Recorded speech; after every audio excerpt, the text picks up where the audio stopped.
One of the things that's important in working with values with clients is helping them start to identify how their pain and their values are actually two sides of the same coin.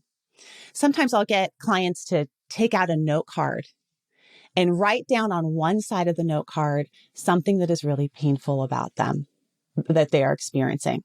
So for example, this client would say something like, I have a lot of pain around the shame that I experience with my binge eating. I have a lot of pain in my relationship with my brother because I'm always comparing myself to him.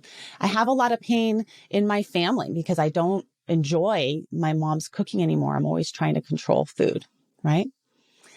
Then what I have them do is write on the other side of the paper, what does this pain say about what they care about?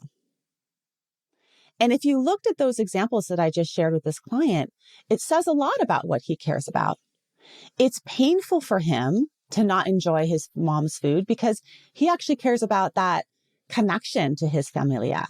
He cares about connection to his mom and his culture around food, which he's lost because he's been in such a struggle with his eating. He also really cares about his relationship to his brother, and this comparison with his brother is getting in the way of him connecting.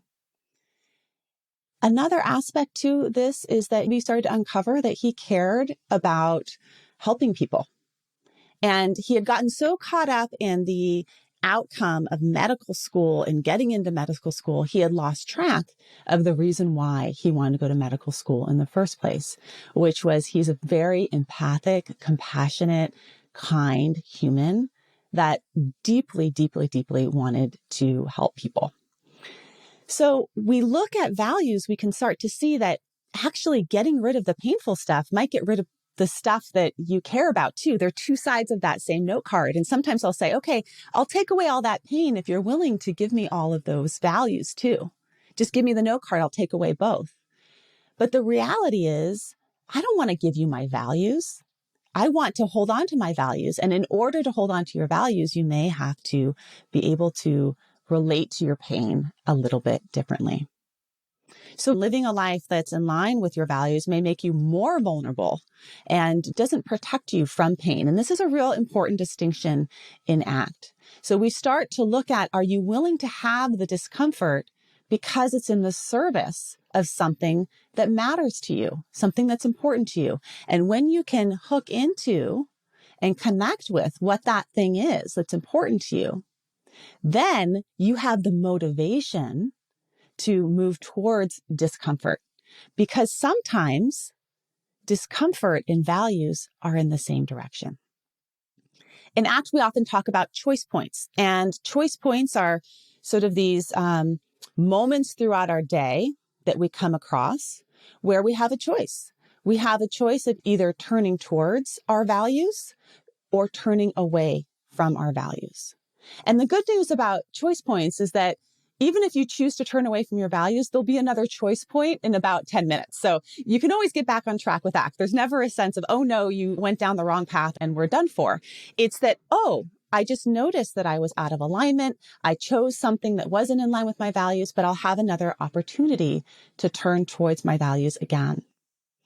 Getting clear that values are also different from domains is another important aspect of ACT, because when you start having these conversations with clients about values, they'll say things like, I value my health, or I value my family, or I value my career, or I value my education.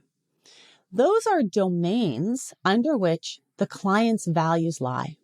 So if you value your health, and I were to watch you throughout the day being in line with taking care of your health, what would I see you doing? That would be a question that I would ask this client. And if you value your family, how would I see you act when you're with your family tonight at dinner? Would you be so in your head about what you're eating, or would you be engaging in conversation? Would you be so much caught up in comparison with your brother, or would you be able to celebrate and express celebration with your brother's successes and see that those aren't really a zero-sum thing? So I've mentioned the first two processes in ACT, and these are often ones that are good to start with. You don't have to start here, but the first one was being present, helping your client identify when they're caught in the future, when they're caught in the past, how to help them get present in the here and now. And with something like binge eating, also helping them get present in their bodies, paying attention to their hunger and fullness and also their eating experience.